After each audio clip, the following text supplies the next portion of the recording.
UNED Derecho, audioclase. Comenzamos el mundo del derecho con el primer tema que les vamos a presentar y que acabo de anunciar, es el usufructo. De ello vamos a hablar con la profesora de Derecho Civil Rosa Adela Leonsegui, que nos acompaña esta mañana. Muy buenos días y bienvenida. Muy buenos días.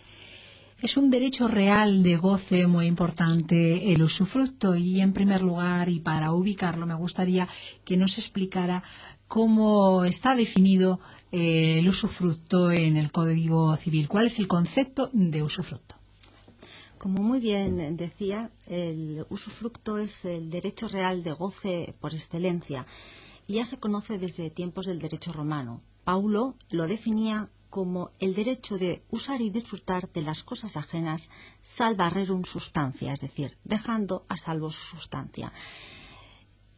En esencia, esta definición del derecho romano ha llegado hasta nuestros días y el Código Civil define expresamente el usufructo en el artículo 476, diciendo que el usufructo es el derecho a disfrutar de los bienes ajenos con la obligación de conservar su forma y substancia, a no ser que el título de su Constitución o la ley autoricen otra cosa.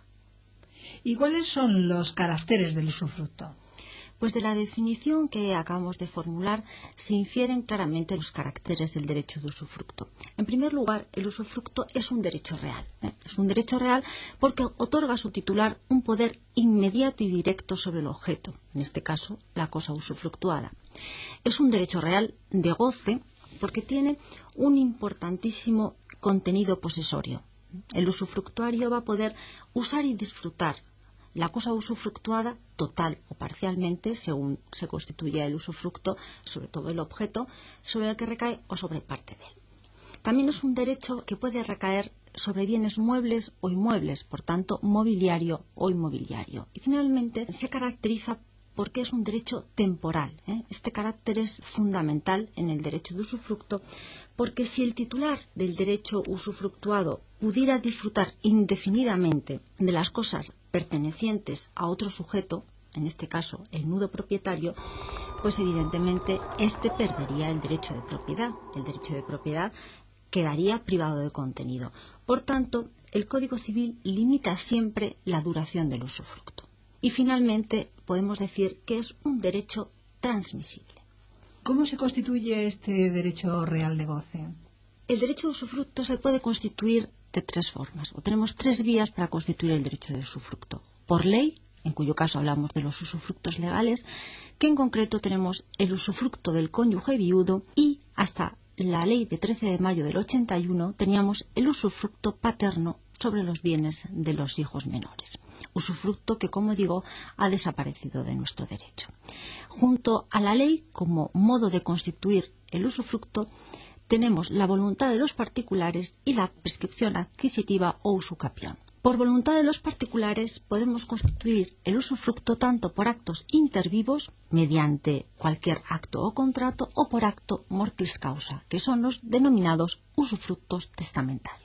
Finalmente, he comentado con anterioridad que se puede constituir por usucapión, es decir, por prescripción adquisitiva, dado que el usufructo es un derecho real poseíble, admite adquirir dicho derecho por la posesión continuada durante un plazo de 3 o 6 años respecto de bienes muebles o de 10, 20 o 30 respecto de bienes inmuebles, según se trate de usucapión ordinaria o extraordinaria. Antes ha dicho que había un usufructo paterno, ¿no? Pero que ha desaparecido. Entonces, si ha desaparecido esa figura, ¿era porque no era necesaria o ahora es de otra manera? Antes de la ley de 13 de mayo del 81, que reformó o introdujo importantísimas reformas en materia de derecho de familia en nuestro Código Civil, venía regulado el usufructo paterno por entender que los bienes de los hijos no emancipados que adquirían con su trabajo o industria o por cualquier título lucrativo, por ejemplo, bienes que les eran donados, esos bienes se entendía que la propiedad de los mismos correspondía a los hijos, pero los frutos que produjesen les correspondía a los padres el administrar esos frutos. En la actualidad, o más bien a partir de la ley de 13 de mayo del 81, se entendió que tanto los bienes como los frutos deberían de pertenecer al hijo menor no emancipado. Ahora bien, aunque este usufructo desaparece, lo cierto es que los padres van a poder seguir destinando parte de los frutos de los bienes de los hijos no emancipados que adquieran con su trabajo o industria o bien por cualquier título lucrativo para aplicarlos al levantamiento de las cargas familiares. Y no van a estar obligados a rendir cuentas de lo que hubiesen consumido en tales atenciones. Por tanto, aunque ha sido suprimido el usufructo paterno, de hecho, en la práctica se permite a los padres usufructuar, disfrutar de parte de los frutos de los bienes que produzcan los bienes de los hijos menores para atender al levantamiento de las cargas matrimoniales. De las cargas familiares. Ahí, sí. ¿no? Otra parte importante que tenemos que tener en cuenta, quiénes son sujetos de usufructo y el objeto también del usufructo, ¿no, profesora Leonsegui? Efectivamente.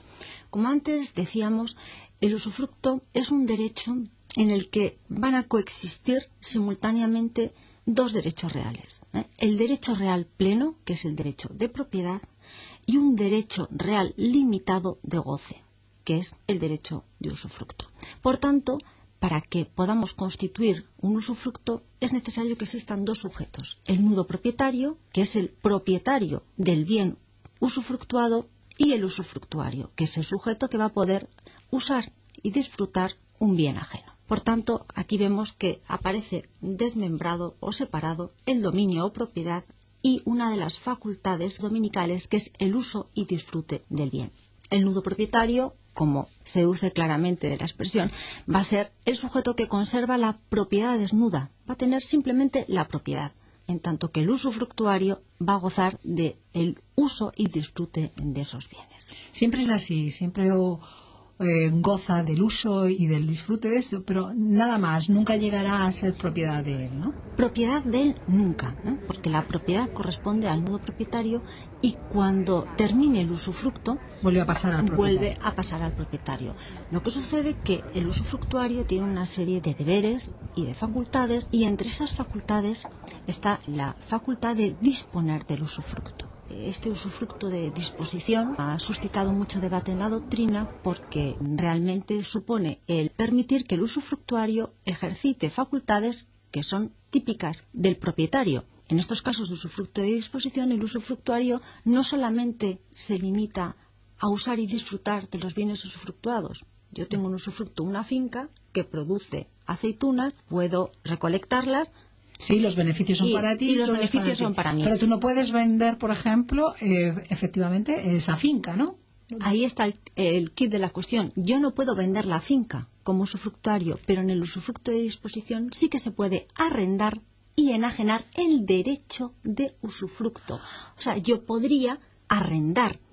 O sea, que cuando tienes, ¿sí? Entonces en principio el usufructo, tienes un usufructo de una finca o una casa. Es para utilizarla, para usarla. No, en principio no la podrías alquilar, por ejemplo. En principio, pero el Código Civil admite expresamente la facultad de disposición del usufructuario, por tanto, podría arrendar y podría enajenar su derecho de usufructo. ¿Qué sucede? Que si enajena su derecho de usufructo, esa enajenación es por un periodo temporal limitado, porque cuando concluya el derecho de usufructo, el bien tiene que revertir y volver al propietario. Por tanto, en el ejemplo que antes poníamos, yo te podría, a ti, enajenar, vender mi derecho de usufructo sobre la finca de mi tío, pero cuando concluya el usufructo, si hemos constituido el usufructo por un número de años determinado, el bien tiene que revertir al propietario, por tanto, en ese momento se extinguiría tu derecho. Hablaremos después de la extinción de este derecho, pero antes me gustaría también que nos contara cuál es el contenido de este derecho real de goce. Antes del contenido, creo que no hemos hablado del objeto. Y el objeto. Perdón, pues háblenos pues del vamos objeto. A hablar del objeto. De lo dicho se deduce que el usufructo puede recaer sobre toda clase de bienes, tanto si sean bienes muebles como inmuebles. La única condición que nos exige el Código Civil es que se trate de cosas no consumibles y fructíferas.